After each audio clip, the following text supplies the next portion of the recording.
ಸ್ನೇಹಿತರೆ ನಮಸ್ಕಾರ. SR ಬೋಯಿ ಮತ್ತೊಂದು ವಿಡಿಯೋಗೆ ಸ್ವಾಗತ ಸುಸ್ವಾಗತ ಅಂತ ಹೇಳ್ತಾ, ಸ್ನೇಹಿತರೆ ಇವತ್ತಿನ ವಿಡಿಯೋದಲ್ಲಿ ರೈತರ ಬೆಳೆ ಪರಿಹಾರದ ಹಣ ಯಾವ ರೀತಿ ನೀವು ಚೆಕ್ ಮಾಡಬೇಕು, ಹೇಗೆ ಚೆಕ್ ಮಾಡಬೇಕು, ಅದರ ಬಗ್ಗೆ ಸಂಪೂರ್ಣವಾದ ಮಾಹಿತಿನ ತಿಳಿಸೋಕ್ಕಿಂತ ಮುಂಚೆ ನೀವು ನಮ್ಮ SR ಬೋಯಿ ಯೂಟ್ಯೂಬ್ ಚಾನಲ್ಗೆ ಹೊಸಬರಾಗಿದ್ದರೆ ಸಬ್ಸ್ಕ್ರೈಬ್ ಮಾಡ್ಕೊಳ್ಳಿ.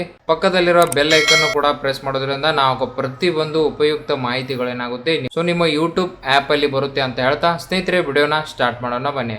ಸ್ನೇಹಿತರೆ ಮೊದಲನೇದಾಗಿ ಈಗ ಪರಿಹಾರ.karnataka.gov.in ವೆಬ್ಸೈಟ್ ಲಿಂಕ್ ಇರುತ್ತೆ. ಈ ವೆಬ್ಸೈಟ್ ಲಿಂಕ್ ನ ಏನ್ ಮಾಡ್ತೀನಿ ನಾನು ಈ ವಿಡಿಯೋ ಡಿಸ್ಕ್ರಿಪ್ಷನ್ ಅಲ್ಲಿ ಕೊಟ್ಟಿರ್ತೀನಿ. ಆ ಲಿಂಕ್ ಮುಖಾಂತರ ಈ ರೀತಿ ವೆಬ್ಸೈಟ್ ನ ಓಪನ್ ಮಾಡ್ಕೊಳ್ಬಹುದು.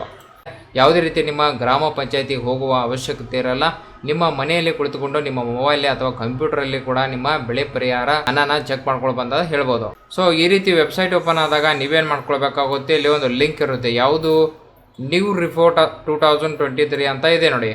ಓಕೆ, ಜಸ್ಟ್ ಇದ್ರ ಮೇಲೆ ಕ್ಲಿಕ್ ಮಾಡ್ಕೊಂಡಾಗ ಏನಾಗುತ್ತೆ, ಮತ್ತೊಂದು ಈ ರೀತಿ ಪೇಜ್ ಓಪನ್ ಆಗುತ್ತೆ. ಇಲ್ಲಿ ಏನು ಮಾಡ್ಬೇಕಂದ್ರೆ ಇಲ್ಲಿ ಅಸೆಸ್ಮೆಂಟ್ ಇಯರ್ನ ಸೆಲೆಕ್ಟ್ ಮಾಡ್ಕೊಳ್ಳಿ. ನಂತರ ಸೆಷನ್ನು, ನಂತರ ಕ್ಯಾಲಿಮಿಟಿ ಅಂತ ಇರುತ್ತೆ, ಟೈಪ್ ಅಂದರೆ ವಿಪತ್ತಿನ ವಿಧ ಅಂತ ಇರುತ್ತೆ. ಸೊ ಅದನ್ನು ಸೆಲೆಕ್ಟ್ ಮಾಡ್ಕೊಂಡು ಗೆಟ್ ಡಾಟಾ ಮೇಲೆ ಕ್ಲಿಕ್ ಮಾಡಬೇಕಾಗುತ್ತೆ. ಓಕೆ, ಸೊ ನಂತರ ಇಲ್ಲಿ ನೋಡಿ 2023-24 ಸೆಲೆಕ್ಟ್ ಮಾಡ್ಕೊಳ್ಳೋಣ. ನಂತರ ಇಲ್ಲಿ ಖಾರಿಫ್ ಸೆಲೆಕ್ಟ್ ಮಾಡ್ಕೊಳ್ಳಿ. ನಂತರ ಇಲ್ಲಿ ಡ್ರಾಟ್ ಅಂದರೆ ಬರ ಪರಿಹಾರ ನಿಧಿನ ಯಾವ ರೀತಿ ಚೆಕ್ ಮಾಡ್ಬೇಕಂದ್ರೆ ಡ್ರಾಟ್ ಅಂದರೆ ಬರ ಅಂತ ಬರುತ್ತೆ. ಗೆಟ್ ಡಾಟಾ ಮೇಲೆ ಕ್ಲಿಕ್ ಮಾಡಿದಾಗ ಸೊ ಇಲ್ಲಿ 4 ಆಪ್ಷನ್ನ ಕೊಟ್ಟಿದ್ದಾರೆ. ಸೊ ಏನೇನು ಕೊಟ್ಟಿದ್ದಾರೆ ಅಂದರೆ ನೋಡ್ಬೋದು. ಇಲ್ಲಿ ಆಧಾರ್ ಕಾರ್ಡ್ ಮೂಲಕ ಚೆಕ್ ಮಾಡ್ಬೋದು. ನಂತರ ನಿಮ್ಮ ಫಾರ್ಮರ್ ID, ಫ್ರೂಟ್ ID ಮೂಲಕ ಚೆಕ್ ಮಾಡ್ಬೋದು. ನಿಮ್ಮ ಮೊಬೈಲ್ ನಂಬರ್ ಮೂಲಕ ಚೆಕ್ ಮಾಡ್ಬೋದು. ನಂತರ ನಿಮ್ಮ ಲ್ಯಾಂಡ್ ಅಂದರೆ ನಿಮ್ಮ RTC ಸರ್ವೆ ನಂಬರ್ ಮೂಲಕ ಕೂಡ ನೀವು ನಿಮ್ಮ ಬೆಳೆ ಪರಿಹಾರ, ರೈತರ ಬೆಳೆ ಪರಿಹಾರದ ಹಣ ಜಮೆ ಆಗಿದೆಯಾ ಅಥವಾ ಇಲ್ಲ ಅಂತ ನೀವು ಚೆಕ್ ಮಾಡ್ಕೋಬಹುದು. ಸೊ ನೀವೇನ್ ಮಾಡ್ಕೊಳ್ಬೇಕಾಗುತ್ತೆ, ಆಧಾರ್ ಕಾರ್ಡ್ ಅಂತ ಆಪ್ಷನ್ ಇರುತ್ತೆ. ಜಸ್ಟ್ ಅದ್ರ ಮೇಲೆ ಕ್ಲಿಕ್ ಮಾಡ್ಕೊಳ್ಳಿ. ಸೊ ಇಲ್ಲಿ ಎಂಟರ್ ಆಧಾರ್ ಕಾರ್ಡ್ ನಂಬರ್ ಅಂತ ಕೇಳುತ್ತೆ. ಆಧಾರ್ ಕಾರ್ಡ್ ನಂಬರ್ ಹಾಕೊಳ್ಳೋಣ. ಆಧಾರ್ ಕಾರ್ಡ್ ನಂಬರ್ ಹಾಕಿದ ನಂತರ ಸ್ನೇಹಿತರೆ ಫೆಚ್ ಅಂತ ಇರುತ್ತೆ. ಫೆಚ್ ಮೇಲೆ ಕ್ಲಿಕ್ ಮಾಡಿದಾಗ ಏನಾಗುತ್ತೆ, ಸೊ ಸುಮಾರು ಜನರ ಹೆಸರುಗಳಲ್ಲಿ ಬರುತ್ತೆ. ಸೊ ಇಲ್ಲಿ 2ನೇ ಆಪ್ಷನ್ ಇದೆ. ನಂತರ ಇಲ್ಲಿ 3 ಈ ರೀತಿ ಪೇಜಸ್ ಇದೆ. ಸೊ ಟೋಟಲ್ ಆಗಿ 30 ಪೇಜಸ್ ಇದೆ.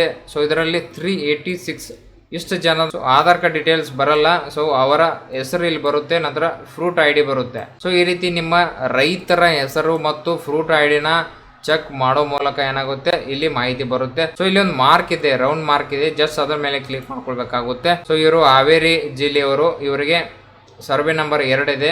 ಸೊ ಇಲ್ಲಿ ಸಕ್ಸಸ್ಫುಲ್ ಆಗಿ 2,000 ಹಣ ಕರ್ನಾಟಕ ವಿಕಾಸ ಗ್ರಾಮೀಣ ಬ್ಯಾಂಕ್ ಏನಾಗಿದೆ ಸಕ್ಸಸ್ಫುಲ್ ಆಗಿ ಜಮೆ ಆಗಿದೆ ಅಂತ ಹೇಳುದು 12/2/2024 ಅಂತ ತೋರಿಸ್ತಾ ಇದೆ. ಸೊ ಬೇರೆ ರೈತನ ಕೂಡ ನೀವು ಚೆಕ್ ಮಾಡ್ಕೊಳ್ಬಹುದು. ಸೊ ಎಂಟೈರ್ ನೀವೇನು ಇಲ್ಲಿ ಡೀಟೇಲ್ಸ್ ಹಾಕೊಂಡು ಚೆಕ್ ಮಾಡ್ತಿರಲ್ಲ, ಸೊ ಅವರ ಮಾಹಿತಿ ಇಲ್ಲಿ ಬರುತ್ತೆ. ಓಕೆ, ಸೊ ಇದು ನೋಡಿ 22/1/2020 ಜನವರಿಯಲ್ಲಿ ಬಂದಿರೋದು.